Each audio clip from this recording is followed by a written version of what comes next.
तेथे आपल्या आजोबी यांचे पालनपोषण व 6वी पर्यंत शिक्षण पूर्ण झाले. बालपणापासूनच त्यांच्या डोळे आत्मविश्वास व स्वावलंबन होते. स्वतःचे कपडे स्वतः धुणे, पॉलिश करणे हे सगळे कष्ट त्यांनी सहज केले. एवढे मोठे दोन शब्द तुमचे जायचे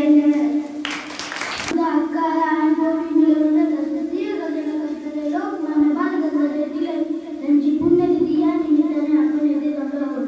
तर तुम्ही माझे भाषण जास्त चित्तेने ऐकावे अशी नम्र विनंती. आपण आपले सर्वस्व मागतो आहे आणि ते आपण प्राप्त करूच असे ठामपणे सांगून तरुण क्रांतिकारी युवकांचे रक्त सळसळणारे नेते बाळ गंगाधर टिळक यांचा जन्म 29 फेब्रुवारी 1630 रोजी 29 जुलै 1630 रोजी झाला.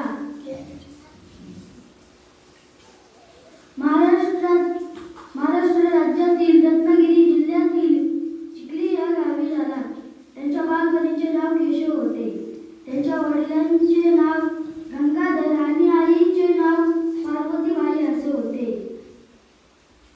त्यांनी त्यांच्या मित्रांसोबत 1880 मध्ये डेक्कन एज्युकेशन सोसायटीची स्थापना केली. भारतीय मुलांना चांगला शिक्षण मिळावा हा त्यांचा हेतू होता. भारतीय लोकांचे टिळक हे भारतीय लोकांचे हक्काचे आणि कल्याणाचे कट्टर समर्थक होते. जय हिंद, जय महाराष्ट्र. आणि माझ्या बालमित्रांनो, आज 1 ऑगस्ट म्हणजे लोकमान्य टिळक पुण्यतिथी. भारत देश इंग्रजांच्या गुलामीत होता. पुण्यात आणि मुंबईतले ती साथ पसरली होती. एका उपाय म्हणून इंग्रजांनी लोकांवर खूप अत्याचार केले आणि औषध फवारणीच्या आणि इंग्रजांनी लोकांना घराबाहेर काढले आणि स्त्रियांवर खूप अत्याचार केले. अग्रलेख येणारे थोर पुरुष होते लोकमान्य टिळक. लोकमान्य टिळक यांचे जन्म 23 जुलै 1856 रोजी रत्नागिरी चिखली या गावी झाला. त्यांच्या आईचे नाव पार्वती गंगाधर टिळक असे होते आणि वडिलांचे नाव गंगाधर टिळक.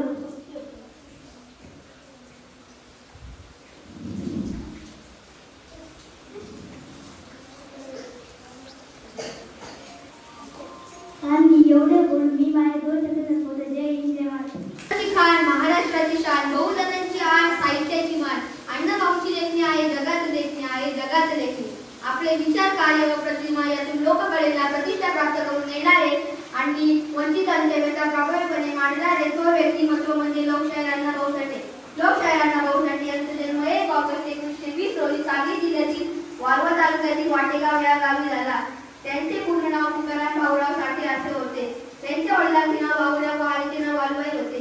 गरिबी व भेदभावामुळे त्यांना शिक्षण घेता आले नाही. ते वडिलांबरोबर मुंबईत आले.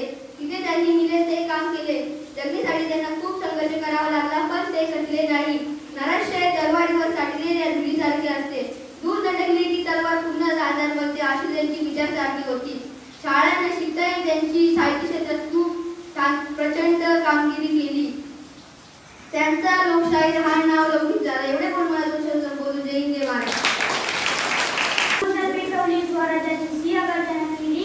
स्वातंत्र्याची नवी प्रेरणा केली. लोकमान्यांनी जनतेला दिली. सामान्य व्यासपीठावरील पूजनाने माझ्या मित्रमैत्रिणींनो, माझे नाव संकेत आहे. सर्वांना माझे नमस्कार. आज मी आपल्या समोर स्वातंत्र्य हा माझा जन्मसिद्ध अधिकार आहे आणि तो मिळवणार असे थोर देशभक्त लोकमान्य टिळक यांच्याविषयी बोलणार आहे.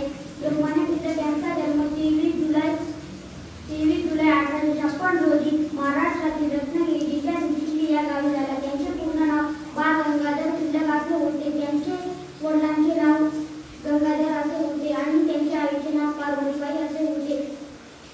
एकदा वर्गात शेंगाची टरफले पडली होती. गुरुजी वर्गात आले आणि ती शेंगाची टरफले टिळकांना उचलायला सांगितले. टिळकांनी नकार दिला आणि सांगितले, मी शेंगाची टरफले खाल्ली आहे आणि ती मी उचलणारही नाही. त्यावरून टिळकांचा कंकरपणा समजून येतो. प्राथमिक शिक्षण पुण्यातील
लोकमान्य टिळक पुण्यतिथी ज्याप्रमाणे चिखलात कमळ उगवतं त्याप्रमाणे लोकमान्य बाळ गंगाधर टिळकांचा जन्म रत्नागिरी जिल्ह्यातील चिखली या गावी 23 जुलै 1856 रोजी झाला. टिळक हे बालपणापासूनच स्वाभिमानी आणि हुशार होते. एकदा शाळेत असताना मुलांनी शेकांची टरफले वर्गात टाकली. ऊर्जे वर्गात आल्यानंतर टिळकांना विचारले, सांग कोणी टाकली ही टरफले? त्यावर टिळक म्हणाले, मी दाढी करणार नाही. केसरी व मराठा ही 2 वर्तमानपत्रे सुरू केली. टिळकांच्या या कार्याने इंग्रजांनी त्यांना अटक केले व चाळी चालवली. टिळक म्हणाले, स्वराज्य हा माझा जन्मसिद्ध हक्क आहे आणि तुम्ही मिळवणारच, अशी सिंहगर्जना केली. इंग्रजांनी त्यांना 6 वर्ष तुरुंगात कारावासाची शिक्षा ठोठावून त्यांची रवानगी ब्रह्मसली देशातील मंडाले या तुरुंगात केली. टिळकांनी तिथे गीतरहस्य हा ग्रंथ लिहिला. स्वातंत्र्यापूर्वी लोकांची एकी व्हावी म्हणून त्यांनी गणेश चतुर्थी आणि शिवजयंती हे 2 उत्सव सुरू केले. या कार्याने जनतेने त्यांना लोकमान्य ही पदवी दिली. असह्य बहुमूल्य रत्न मधुमेह व्याधाशी निमित्ताने 1 ऑगस्ट 1920 रोजी आपल्यापासून हिरावून घेतले. अशा महापुरुषांना माझा शतशः प्रणाम. जय हिंद, जय महाराष्ट्र. मी आज तुम्हाला लाल बहादूर शास्त्री यांच्याबद्दल काही 2 शब्द सांगणार आहे. ते तुम्ही शांत चित्ताने ऐकावे अशी माझी नम्र विनंती. इतिहासाच्या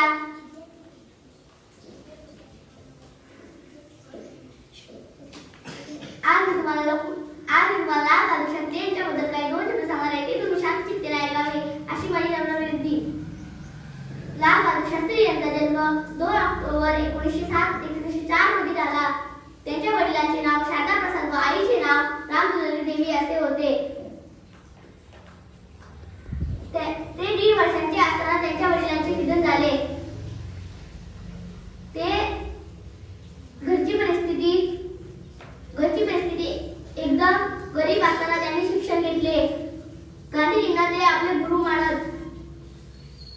गांधीजींच्या प्रत्येक आंदोलनात ते सहभागी होत होते.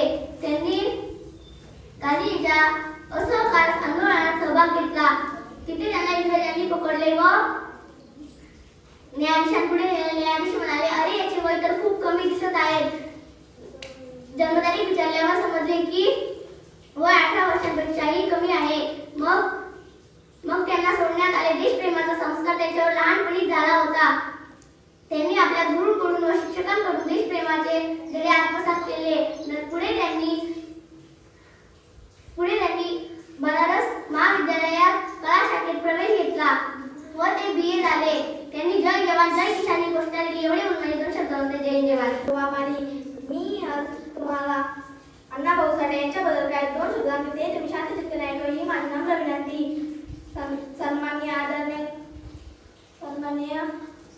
सन्माननीय प्रमुख पाहुणे, आदरणीय प्राचार्य, सर्व शिक्षक, विद्यार्थी मित्रांना, मी आज लोकशाही अण्णाभाऊ साठे यांच्याबद्दल काही 2 शब्द सांगते. ते तुम्ही शांत चित्ताने ऐकावे. भरपूर प्रमाणात कथा, कादंबऱ्या, पोवाडे, लावणी लिहून मराठी साहित्यात आपले स्थान अढळ करून केले. महाराष्ट्रातील सांगली जिल्ह्यातील वालवा तालुक्यातील वाटेगाव येथे 1 ऑगस्ट 1920 रोजी यांचा जन्म झाला. त्यांचे पूर्ण नाव तुकाराम भाऊराव साठे असे होते. आईचे नाव वालुबाई व वडिलांचे नाव भाऊराव असे होते. अस्पृश्य समाजात त्यांचा जन्म झाला. गरिबी होती म्हणून त्यांना शिक्षण घेता नाही आले. 1.5 दिवसातच आपली शाळा सोडून पुढे कामगिरी करण्यासाठी हातभार लावला. एवढे म्हणून माझे 2 शब्द. जय जवान.